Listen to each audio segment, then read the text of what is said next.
All right, as promised, our last example, evaluate the definite integral. What would it look like to do a u substitution when we have values to plug in for a and b? We're going to go back to that that first example, just to keep things simple on that side so we can just focus on what becomes of a and b. All right.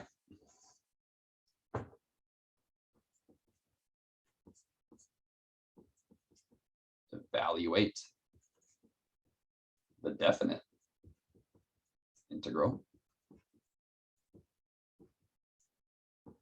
from 1 to 3, 2x, x squared plus 1 to the 10th dx. Okay, so when we first see this, we're not going to do anything out of the ordinary. We're going to say, hey, I need a u sub. U is going to be x squared plus 1. That makes du equal to 2x dx.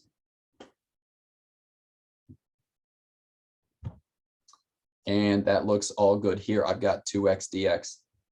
So to set up my new integral, I'll rewrite it as from 1 to 3, u to the 10th du.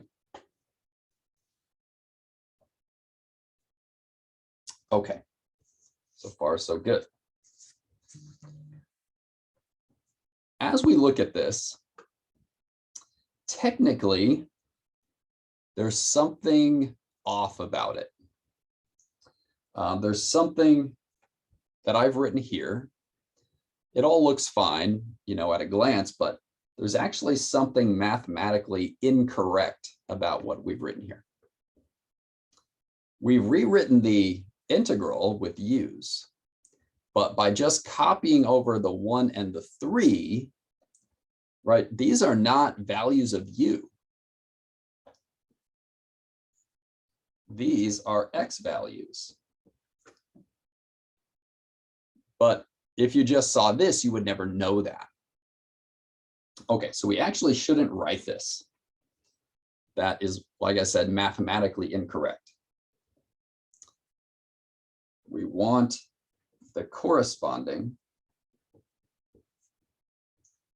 u values.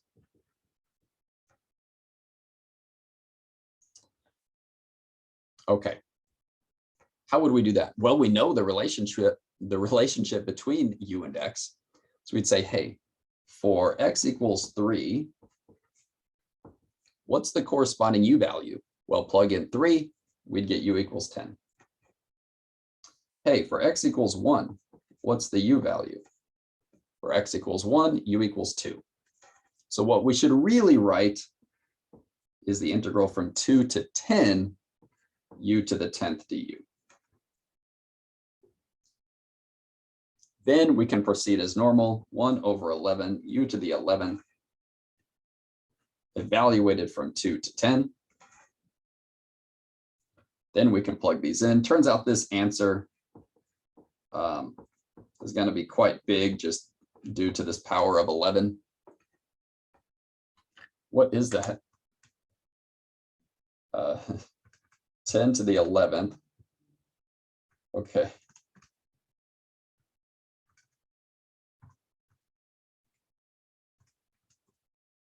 So my final answer, I got something really big, 9090908905. Let's see, that's 9,090,908,000. Okay, well, the 11th power, right? But there's your final answer. That's the final answer. Obviously not so much the point. It's just how to handle the values of a and b. All right, so what you've seen here, switching the x values to their corresponding u values and rewriting the integral that way, this is the mathematically correct way to do a definite integral when there's u substitution. The truth is, though, very few people do definite integrals with U substitution this way. I present it to you because it's necessary. You need to know the mathematically correct way to go about this. However, like I said, most people, they're going to do it mathematically incorrect, although they're still going to get to the correct final answer. What's the more common way to go about this?